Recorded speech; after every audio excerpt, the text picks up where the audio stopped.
오늘 주신 하나님의 말씀은 마태복음 23장 29절에서 36절까지 말씀입니다. 마태복음 23장 29절에서 36절까지 말씀 함께 합독하겠습니다. 시작. 화 있을진저 외식하는 서기관들과 바리새인들이여, 너희는 선지자들의 무덤을 만들고 의인들의 비석을 꾸미며 이르되, 만일 우리가 조상 때에 있었더라면 우리는 그들이 선지자의 피를 흘리는데 참여하지 아니하였으리라 하니, 그러면 너희가 선지자를 죽인 자의 자손임을 스스로 증명함이로다.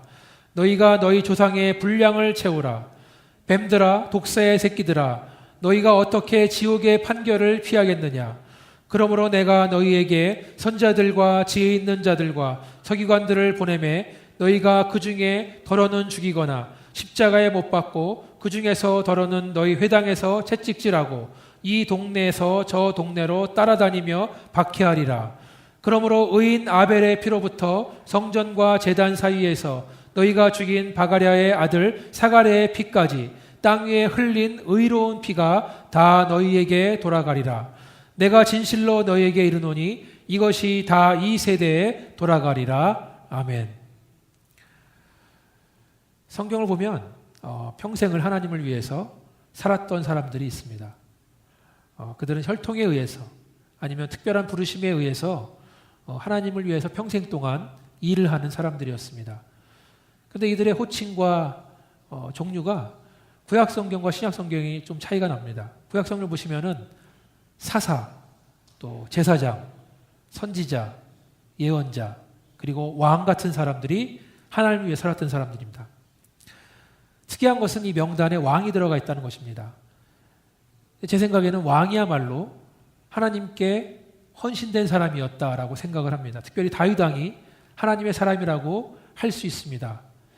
다윗의 그 당시의 이스라엘의 왕은 그 이웃 나라들의 왕, 세상의 왕과는 조금 달랐습니다.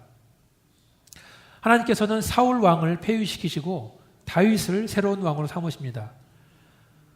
과연 다윗의 어떤 점이 하나님으로 하여금 그를 선택하게 하였는가?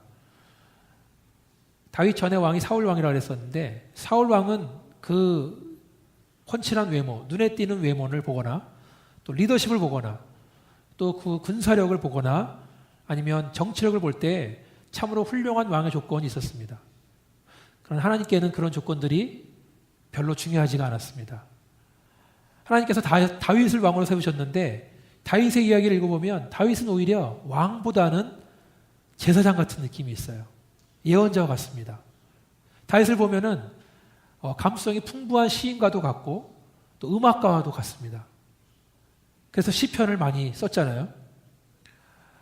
그리고 하나님이 그를 가장 잘 보신 것은 다윗이야말로 하나님을 사랑하는 사람이었다. 진실로 하나님을 사랑하는 사람이었다는 것입니다. 그가 하나님을 깊이 사랑하고 하나님의 사람으로 살았을 때는 이스라엘은 승승장구했고 가장 큰 영토를 차지한 왕국이 되었던 것을 우리는 알 수 있습니다. 그러나 다윗한테 정치력이 생기고 군사력이 생기고 힘이 막강해지고 이제는 어떤 애나도 엄연한 왕이다라고 느꼈을 때 그의 타락도 함께 시작되는 것을 우리는 목격을 합니다. 신약성경에 넘어와서 하나님을 위해서 일생을 바친 사람들은 좀 더 전문적이 되고 좀 더 조직적이 됩니다. 그들은 이스라엘의 종교 지도자를 할 수 있는데 바리새인들, 사두개인들, 서기관들이라고 할 수 있습니다. 그리고 성경에서 선지자의 마지막으로는 예수님을 예비했던 침례 요한을 마지막 선지자로 우리가 들 수가 있습니다. 우리는 지금 마태복음 23장을 가지고 화 있을진저 라는 시리즈로 오늘까지 7주째를 하고 있습니다. 화가 있을지어다. 이 말은 제가 말씀을 드리기도 참 부담스럽고 듣기도 불편한 화 시리즈, 오늘까지만 하게 됩니다. 예수께서 말씀하시는 종교 지도자들은 어떤 사람들이었습니까? 자, 서기관들을 지금으로 표현하면 종교학자입니다. 굳이 더 정확하게 표현하자면 아마 서기관은 신학교 교수다라고 할 수 있어요. 하나님을 연구하는 사람, 하나님을 잘 아는 사람. 그리고 바리새인은 뭐라 할 수 있을까 보니까 지금으로 보면 목사나 장로가 바리새인이라고 볼 수가 있습니다. 우리가 성경을 많이 가지고 있는데 번역본을 개혁성경, 개혁한글, 또 영어로도 NIV 이런 많은 것이 있는데 그 중에 저는 메시지 성경이라는 번역본을 자주 읽고 또 설교에도 많이 인용을 합니다. 메시지 성경의 특징은 현대인들이 시장에서 사용할 수 있는 언어, 듣기 쉬운 언어로 성경을 번역하는 데 그 의의가 있습니다. 메시지 성경을 펴보니까 여기서는 서기관과 바리새인들을 뭐라 그랬냐 하면 사기꾼들이라고 말을 하고 있어요. 사기꾼. 예수님께서 지금 근엄한 서기관과 바리새인들을 이 사기꾼들아 라고 말씀하시는 거예요. 그러면 예수님께서 하나님의 사람들, 평생을 헌신하는 사람들, 종교 전문가들한테 사기꾼이다, 회칠한 무덤이다, 독사의 자식이다라고 험한 말을 써가면서 그들을 괴롭힙니까? 종교 사기꾼이라고 불리는 이 사람들은 소위 종교 전문가입니다. 그들은 하나님을 예배드리는데 전문가였어요. 그렇지만 그들의 마음은 다른 곳에 가 있었습니다. 그 속에는 하나님을 사랑하는 마음이나 하나님께서 과연 그들에게 원하시는 것이 무엇인가 알고 싶은 마음은 하나도 없었습니다. 겉으로는 거룩해 보이고 종교적으로는 위험 있어 보이고 또 목소리도 근엄하지만 속으로는 썩어 있는 사람들이었다. 하나님과 가장 가까이 있는 것 같지만 하나님과 가장 멀리 있던 사람들이 바로 이 사람들이었다. 그래서 예수님은 그들을 향해서 위선자다, 외식하는 자다, 사기꾼이다, 회칠한 무덤이다, 심지어는 독사자식이라고 또 말씀하시는 겁니다. 우리 교회는 매일 성경이라는 책을 가지고 다 함께 묵상을 합니다. 근데 지난주 중에 읽었던 예레미야 26장 말씀이 오늘 설교와 깊이 연관되어 있는 것을 발견했습니다. 이 말씀은 제가 어제 새벽기도 때 언급해 드린 바가 있는데 예레미야 26장을 보면은 하나님께서는 그의 종 예레미야를 통해서 백성들에게 메시지를, 심판의 말씀을 전하게 하십니다. 그런데 그 메시지를 듣는, 하나님 말씀을 듣는 사람들이 누구냐 하면 교회 밖에 있는 사람들이 아니었어요. 하나님의 말씀을 듣는 사람들은 예배를 드리러 온 사람들이었습니다. 한번 제가 읽어드리면 여러분 주보에 나와 있는데요. 예레미야 26장 2절 3절을 보시면 여호와께서 이와 같이 말씀하시니라 너는 여호와의 성전 뜰에 서서 유다 모든 성읍에서 여호와의 성전에 와서 예배하는 자에게 내가 네게 명령하여 이르되 모든 말을 전하되 한마디도 감하지 말라. 그들이 듣고 혹시 각각 그 악한 길에서 돌아오리라. 그리하면 내가 그들의 악행으로 말미암아 그들에게 재앙을 내리려 하던 뜻을 돌이키리라. 자, 하나님께서 심판의 말씀을 하시는 대상이 하나님 모르는 불신자가 아니라 소위 하나님을 잘 믿고 종교 생활을 잘 하고 있는 사람들이었다는 것입니다. 놀라운 일입니다. 이렇게 예레미야가 하나님 말씀을 전했을 때 과연 예배드리러 나왔던 그들의 반응 어땠는가? 그 뒤에 있는 말씀, 또 성경 말씀 뒤에 나와 있는데 읽어드리겠습니다. 예레미야가 여호와께서 명령하신 말씀을 모든 백성에게 전하기를 마침에 제사장들과 선지자들과 모든 백성이 그를 붙잡고 이르되 내가 반드시 죽어야 하리라. 어찌하여 내가 여호와의 이름을 의지하고 예언하여 이르기를 이 성전이 실로같이 되고 이 성이 황폐하여 주민이 없으리라 하느냐 하며 그 모든 백성이 여호와의 성전에서 예레미야를 향하여 모여드니라. 자, 예레미야 말씀을 들은 사람들, 그 사람들은 제사장, 선지자, 백성들이었습니다. 하나님 말씀을 전해 들은 그들의 반응은 하나님의 종 예레미야를 죽여야겠다. 이게 그들의 반응이었습니다. 왜 죽입니까? 지금 성경을 읽어드린 걸 보니까 예레미야가 하나님의 이름을 의지했기 때문에 하나님의 이름을 의지했기 때문에 죽인다고 하는 거예요. 또 그가 자기들은 지금 잘 살고 있는데 아무 문제가 없는데 하나님이 예레미야에게 예루살렘을 쑥대밭으로 만들어버리겠다라고 말했기 때문에 그를 죽인다고 하는 거예요. 그 성이 황폐해져서 그곳에 사는 사람이 하나도 없을 거라고 말했기 때문에 그를 죽이겠다라고 말합니다.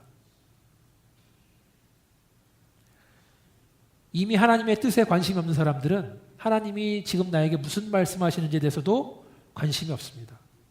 그들은 단지 예레미야가 하나님의 이름을 의지했다라는 것에 격분해서 그를 죽이는 겁니다. 그것은 자기들이 원하는 하나님의 말씀이 아니었어요. 그들이 원했던 말씀은 축복의 말씀, 번영의 말씀, 다 잘 될 거다, 너희는 괜찮다, 그런 말씀이 아니었어요. 하나님의 말씀은 회개하고 돌아와라, 불편한 말씀이었습니다.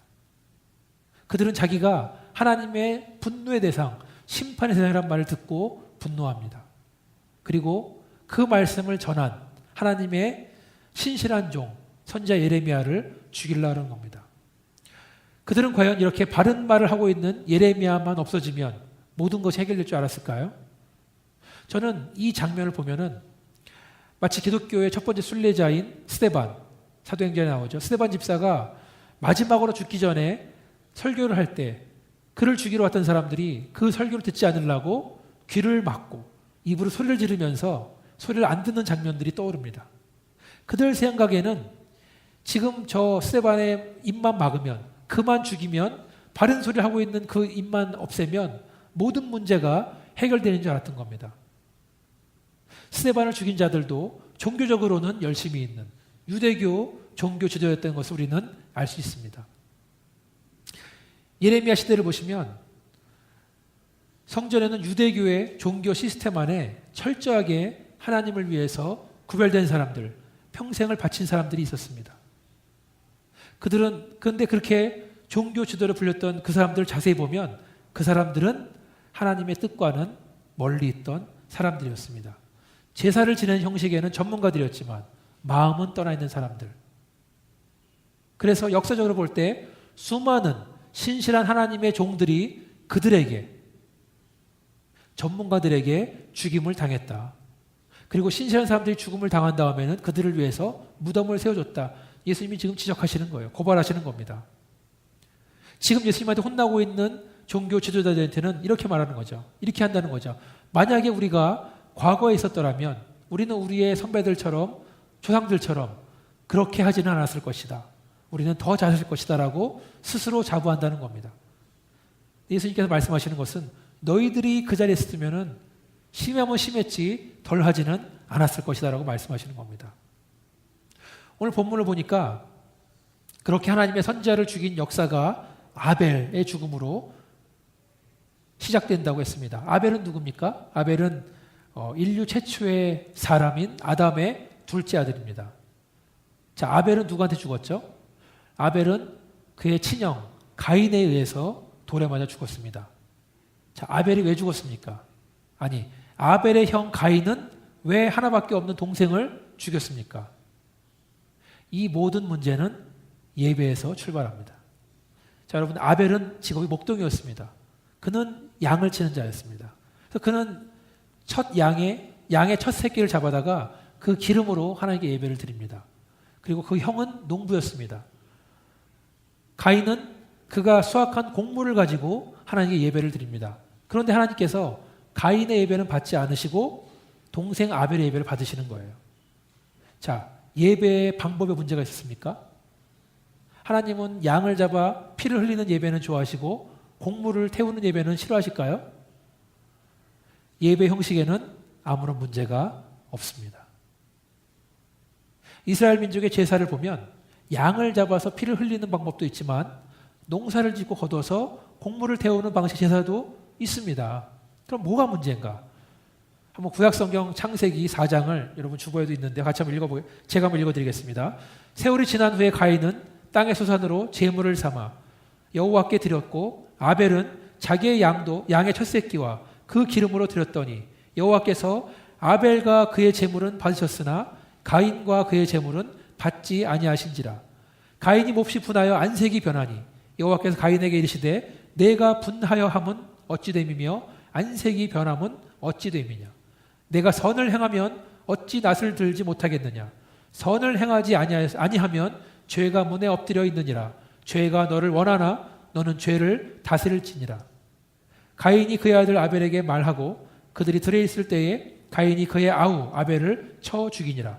여호와께서 가인에게 이르시되 내 아우 아벨이 어디 있느냐. 그가 이르되 내가 알지 못하나이다. 내가 내 아우를 지키는 자이니까. 이르시되 내가 무엇을 하였느냐. 내 아우의 핏소리가 땅에서부터 내게 호소하였느니라. 창세기 4장 말씀. 창세기 4장은 곡물로 바친 예배와 양을 잡아 바친 예배 자체에 대해서는 아무런 말을 하고 있지 않습니다. 예배 형식에는 아무 문제가 없다는 말씀입니다. 그러나 예배를 드린 다음에 가인의 태도를 보아서 우리는 짐작을 할 수 있는 겁니다. 그 모습을 보면서 우리는 가인의 예배에 문제가 있구나를 발견할 수 있는 겁니다. 가인의 태도는 어땠습니까? 가인은 예배 드린 다음에 분해서 안색이 변했다라고 나와 있습니다. 그것이 예배 드린 직후의 모습이에요. 예배 드린 다음에 분해서 안식이 변했다. 예배를 드리고 나왔는데 마음속에 아직까지 분노가 가득합니다. 사랑하는 동생을 향한 미움이 가득합니다. 비교의식, 시기심, 질투의 마음이 그 속에 가득합니다. 결국에는 하나밖에 없는 동생을 죽이고 싶은 마음이 생기게 되고 결국에는 그 악한 생각을 실행을 합니다. 동생을 죽이는 계획을 실행에 옮기게 됩니다. 이런 예배는 하나님이 원하시는 예배가 아닙니다. 이런 마음은 하나님이 원하시는 마음이 아닙니다. 또 가인이 가지고 있던 문제가 무엇입니까? 하나님께서는 가인의 죄를 지적하십니다. 너는 내가 선을 행하면 어찌 낯을 들지 못하겠느냐. 선을 행하지 않았다는 거예요. 선을 행하지 아니하면 죄가 문에 엎드려 있느니라. 죄가 너를 원하나 너는 죄를 다스릴지니라. 우리가 주목해서 보아야 될 것은 선을 행하지 않는 것이 바로 죄의 시작이라는 말이에요. 선의 부재가 죄가 온다는 말입니다. 우리가 선을 행하지 않으면 항상 죄가 우리의 문 앞에 엎드려서 기다리고 있다는 겁니다. 죄는 항상 우리 마음속에 들어오기를 호시탐탐 노리고 있다는 것입니다. 우리를 유혹하기 위해서 항상 애를 쓰고 있다는 겁니다. 선을 행하기를 멈추면 죄는 시작이 된다. 가인에게는 해결하지 못한 죄의 문제가 있었습니다. 그런 마음으로 예배를 드려봤자 그 마음속에 죄가 가득하다면, 미움이 가득하다면, 분노가 가득하다면, 악한 계획이 있다면 예배는 아무 소용이 없다는 말씀입니다. 인류 첫 번째 살인자인 가인은 자기의 죄의 문제를 해결하지 못했습니다. 그리고 그는 하나님께 예배드리는 것에 실패를 했습니다. 오늘 본문으로 다시 돌아와서 오늘 본문의 34절 말씀 보시면 하나님께서는 그의 백성들에게 당신의 신실한 사람들, 선지자와 지혜 있는 자들을 그리고 서기관들을 보냈다고 말씀하십니다. 그러나 백성의 반응은 하나님의 보낸 사람 중에 더러를 죽이거나 십자가에 못 박기도 하고 더러는 회당에서 채찍질을 하고 이 동네에서 저 동네 따라다니면서 박해를 했다고 합니다. 그런 식으로 하나님의 신실한 종들을 죽인 자들이 누굽니까? 바로 하나님의 사람들이고 하나님의 사람들이라고 자부하고 있는 그 당시에 종교 지도자들, 종교 전문가들이 바로 그들을 죽인 겁니다. 그들은 하나님의 종들이 하나님이 세우신 사람들에 의해서 죽었다는 것을 잘 알고 있습니다. 그러면서 스스로 생각하기를 내가 만약에 그 당시에 있었더라면 나는 죽이지 않았을 것이다 라고 스스로 말합니다. 위로합니다. 그러나 예수님께서는 그렇게 스스로 위로하고 있는 그들을 고발하시는 겁니다. 너희가 바로 선지자를 죽인 사람들이다 라고 말씀하시는 겁니다. 그리고 하신 말씀이 너희가 너희 조상의 분량을 채워라. 32절에 나와 있는 분량을 채우라는 말은 무엇인가? 그것은 너희의 악한 조상이 하던 일들을 마저 다 해라 라는 말입니다. 사랑하는 여러분, 여기서 스스로 나는 하나님의 선지자를 죽인 일에 동참하지 않겠다고 말한 사람들, 종교 지도자들이 정작 예수를 어떻게 했습니까? 예수님을 고발하고 예수님을 십자가 못 박아 죽이라고 백성들을 선동했습니다. 그들은 예수님을 가장 악한 죄인으로 지정을 하고 1년에 한 번 그 한 명의 죄수를 풀어주는 자리에서 예수를 풀어주는 것이 아니라 흉악무도한 죄인 바라바를 풀어주라고 소리를 질렀습니다. 성경 말씀 제가 길어서 주보에는 나와 있지 않은데 마태복음 27장 말씀 제가 한번 읽어드리겠습니다. 명절이 되면 총독이 무리의 청원대로 죄수한 사람을 놓아주는 전례가 있었더니 그때 바라바라 하는 유명한 죄수가 있는데 그들이 모였을 때 빌라도가 물어 이르되 너희는 내가 누구를 너에게 놓아주기를 원하느냐? 바라바냐? 그리스도라 하는 예수냐? 하니 이는 그가 그들의 시기로 예수를 넘겨준 줄 알미더라. 총독이 재판석에 앉았을 때에 그의 아내가 사람을 보내어 이르되 저 옳은 사람에게 아무 상관도 하지 마옵소서. 오늘 꿈에 내가 그 사람으로 인하여 애를 많이 태웠나이다 하더라. 제사장들과 장로들이 무리를 권하여 바라바를 달라하게 하고 예수를 죽이자 하게 하였더니 총독이 대답하여 이르되 둘 중에 누구를 너희에게 놓아주기를 원하느냐? 이르되 바라바로소이다. 빌라도가 이르되 그러면 그리스도라 하는 예수를 내가 어떻게 하랴? 그들이 다 이르되 십자가에 못 박혀야 하겠나이다. 빌라도가 이르되 어찌미냐? 무슨 악한 일을 하였느냐? 그들이 더욱 소리질러 이르되 십자가에 못 박혀야 하겠나이다 하는지라. 빌라도가 아무 성과도 없이 도리어 밀란이 나려 하는 것을 보고 물을 가져다가 무리 앞에서 손을 씻으며 이르되 이 사람의 피에 대하여 나는 무죄하니 너희가 당하라. 백성이 다 대답하여 이르되 그 피를 우리와 우리 자손에게 돌릴지어다 하거늘 이에 바라바는 그들에게 놓아주고 예수는 채찍질하고 십자가에 못 박히게 넘겨주니라.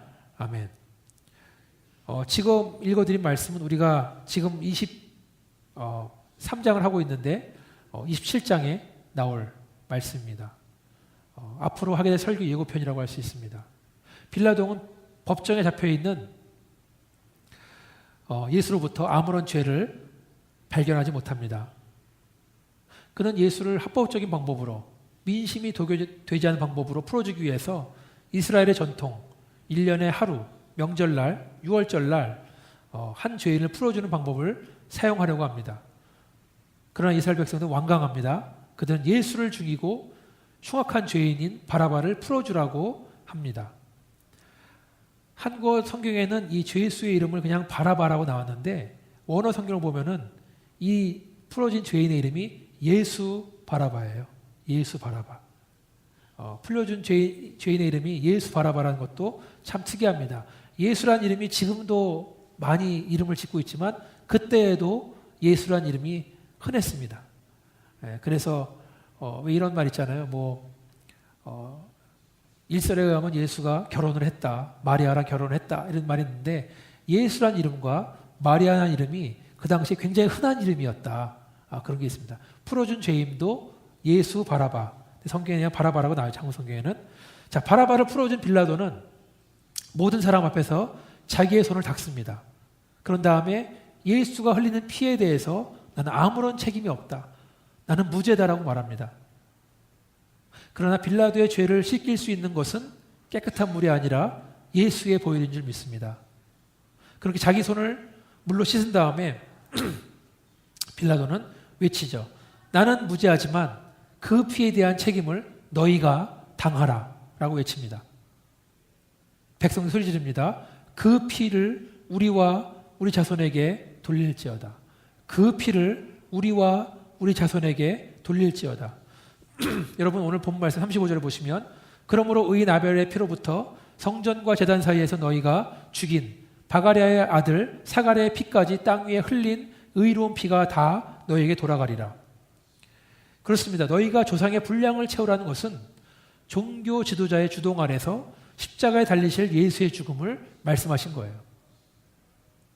제가 신학교 다닐 때 유명한 영화가 개봉을 했습니다. 대학원이었을 때인데요. 그 영화의 제목은 쉰들러스 리스트였습니다. 여러분 보신 분 있으세요? 쉰들러 리스트?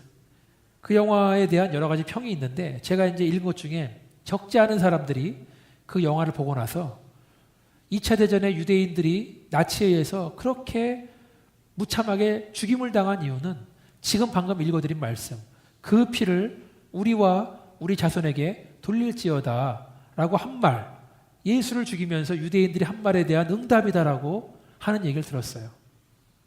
예수를 십자가에 죽이라고 소리를 질렀던 예수님, 그 피의 저주를 그들과 그들 자손이 받겠다고 당당하게 말했던 대가를 치른 것이다라고 말한 것을 보았습니다. 여러분 생각 어떻습니까? 예수의 죽음의 책임이 과연 유대인들에게만 있습니까? 그래서 십자가 원정을 할 때 예수를 죽였다고 그 유럽에 있는 십자가 군인들이 유대인들을 무참히 죽였어요. 저는 아니라고 생각합니다. 예수의 죽음의 책임은 바로 저와 여러분에게 있는 줄 믿습니다. 예수님은 우리의 죄 때문에 돌아가셨습니다. 다른 사람의 잘못은 우리가 생각할 필요도 없어요. 내 잘못, 내 죄만 생각을 해도 감당이 안 될 정도로 너무나 크기 때문에 영화 하나만 더 말씀드리겠습니다. 쉰들러 리스트만큼이나 기독교인들이 보았던 영화 The Passion of Christ 기억하실 겁니다. 멜 깁슨이라는 영화 배우면서 감독한 영화입니다. 근데 그 영화에서 아주 인상적인 장면이 나옵니다. 그 장면은 십자가에서 예수를 못 박는 장면입니다. 십자가는 땅에 뉘어놓고 그 십자가 위에 예수를 두 팔을 벌린 다음에 십자가에 뉘어놓은 거예요. 그런 다음에 병사들이 예수의 양손과 발에 못을 박습니다. 저는 나중에 얘기를 들었는데 그때 클로즈업 된 장면, 한 병사가 못과 망치를 들고 예수의 손에 못을 박는 그 장면에서 감독인 멜 깁슨이 자기 손으로 직접 예수의 손에 못을 박았다는 얘기를 들었어요. 저는 멜 깁슨 신앙에 대해서 잘 모릅니다. 확실히 아는 것은 그도 죄인이란 것입니다. 그도 예수의 손에 못을 박은 사람이란 것입니다. 영화에서만 예수의 손에 못을 박은 것이 아니라 실제로 그는 아무 죄가 없는 예수의 손에 못을 박았다라는 것입니다. 저와 여러분도 여기에 해당되는 줄 믿습니다. 저와 여러분이 아무 죄 없는 예수의 손에 못을 박았고 우리의 죄 때문에 아무 죄 없으신 예수님은 그 참혹한 십자가에서 돌아가셨다는 것입니다. 말씀을 정리하겠습니다. 저는 우리가 지금 드리는 예배가 진실한 예배, 하나님만을 위한 예배가 되기를 간절히 원합니다. 일주일에 한 번 그냥 시간이 돼서 주일날 나와서 앉아있는 것이 아니라 내 마음을 드리는 예배가 되기를 축원합니다. 우리가 종교 생활의 전문가가 되는 것이 아니라 하나님을 알고 하나님을 순종하는 데에 전문가가 되시기를 주님의 이름으로 축원합니다. 또 예수께서 화가 있을 것이라고 지적하신 종교 지도자들은 자기들이 죄를 범하면서도 나는 죄를 짓지 않는다고 스스로 말하던 사람이었습니다. 어쩌면 우리도 동일한 죄를 짓고 있지만 나는 죄 짓지 않는다고 말할지도 모르겠습니다. 그런데 죄가 우리의 라이프 스타일이 되고 죄가 습관이 되고 죄 가운데 있으면서 아무런 가책을 느끼지 못하는 순간이 우리에게도 있다는 말씀입니다. 아니 우리는 대부분 죄를 짓는 것을 가지고 이것은 나만의 독특한 라이프 스타일이다라고 생각할 때가 있다는 것입니다. 저는 예수께서 우리의 죄를 조명해 주시기를 간절히 바랍니다. 그리고 우리가 다시 한번 우리의 죄를 자복하고 회개하기를 원합니다. 그것이 바로 진정한 예배의 출발인 줄 믿습니다. 이제 우리가 함께 은혜를 나누고 있는 마태복음 말씀은 이제 예수의 죽음의 사건으로 전진하고 있습니다. 예수의 십자가 사건은 우리의 인생과 직접 연관이 있습니다. 우리를 향한 예수의 사랑, 그 희생, 십자가의 죽으심을 항상 기억하고 기념하는 우리 아리조나 한인 침례교회 교인이 되기를 주님의 이름으로 축원합니다. 같이 한번 말씀을 생각하면서 조용히 기도하기를 원합니다. 예수 그리스도 십자가의 죽으심을 생각해 보시기를 바랍니다. 그리고 아직까지 우리 안에 있는 모든 무거운 짐, 우리 안에 있는 더러운 죄, 우리가 감당할 수 없는 염려와 근심, 걱정을 생각해 보시기를 바랍니다. 우리 힘으로는 아무것도 감당할 수 없습니다. 예수께서 우리의 모든 죄, 인생의 무게, 모든 짐을 가져가 주셔야 합니다. 주님 이 시간 다시 한번 주님께 나옵니다. 우리의 모든 죄를 용서해 주셔서 우리의 십자가를 생각하면서 살게 하여 주셔서 주님께 드리는 예배가 참된 예배, 진실한 예배가 되게 하여 주셔서 같이 한번 조용한 목소리 기도하시겠습니다. 아버지 하나님 그렇습니다. 주님께서 아버지 주시기를 간절히 원합니다. 아버지 하나님 아버지.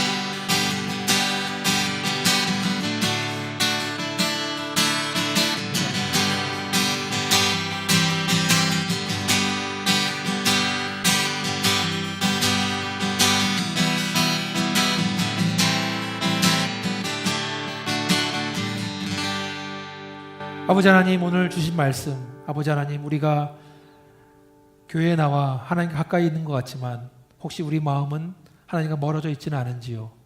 아버지 하나님 우리가 우리의 종교 생활을 자부하고 우리가 자랑스럽게 생각하지만 아버지 우리의 마음은 무너져 있고 아버지 우리 마음은 메말라 있고 아버지 우리 마음은 돌과 같이 굳어 있지는 않습니까? 아버지 하나님 우리가 종교 지도자가 되는 것이 아니라 주님께 나오기를 주님께 우리 마음을 드리기를 우리 마음 쏟아놓기를 아버지 하나님 잘하는 자들이 되기를 간절히 원합니다. 주님께서 우리 마음에 오셔서 우리 마음을 위로하여 주시고 우리 마음속에 아버지 하나님의 은혜를 채워주시며 아버지 우리가 마음속에 있는 모든 무거운 짐들을 다 내려놓고 온전한 안식을 누릴 수 있도록 쉼을 누릴 수 있도록 도와주시기를 간절히 원합니다. 이 모든 말씀을 예수의 이름으로 간절히 기도했습니다. 아멘.